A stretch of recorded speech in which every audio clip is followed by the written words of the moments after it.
Okay, so I'm going to talk about how I can apply Myers-Briggs knowledge that I've acquired to just growing up and why I did what I did and felt the way I felt and like how I kind of developed.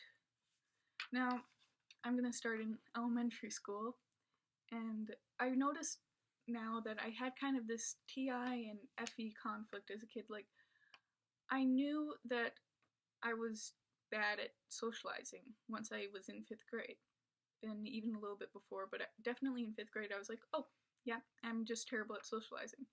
And, but I also thought that, well, if I'm bad at one thing, it means I'm better at another thing. And I was right about that. People have weaknesses exist because we are stronger at something else that kind of counteracts it a little bit. So I was right about that, but I had a hard time figuring out what that my strength was. And I thought that it was being smart and doing really well in school. And I associated those two things with each other because that was what I was taught. And so school is divided into subjects, right? So I was like, well, I'd be good at this subject and this subject and not this subject because I'm better at these two. And then eventually I realized that there are people who are better than me or as good as me at all of them and they can socialize, and that didn't fit with my system that I came up with.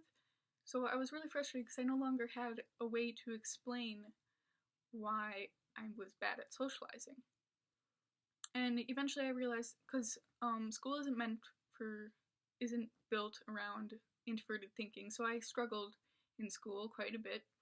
Um, I was constantly forced to use my other functions, like, well, just other functions like extroverted thinking to memorize things quickly before the test because I didn't have time to come up with a system of understanding for anything. I just went and memorized, and for a long time I would try really hard, but I couldn't do it.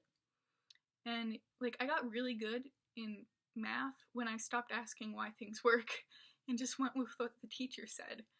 And I took calculus last year doing this and I passed. So yeah, that's how I kind of developed, and I never did badly in school, but I didn't feel like I was doing good either.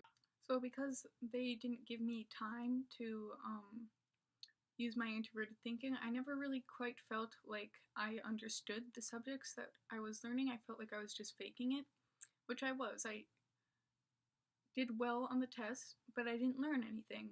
For many years, the information kind of just went in one ear and out the other as soon as the test was over. Um, so I didn't feel like I was achieving very much. I started to doubt whether or not I was actually smart at anything.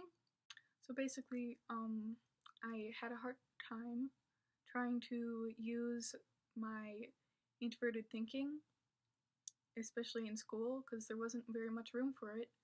And so I didn't know what I was good at. I couldn't identify what I was good at, but I was very aware of being bad at things, especially socializing. And that caused quite a few problems. In my next video, I'm going to turn this into parts.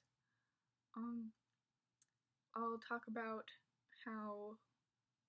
why I didn't consider other perspectives very much during this time.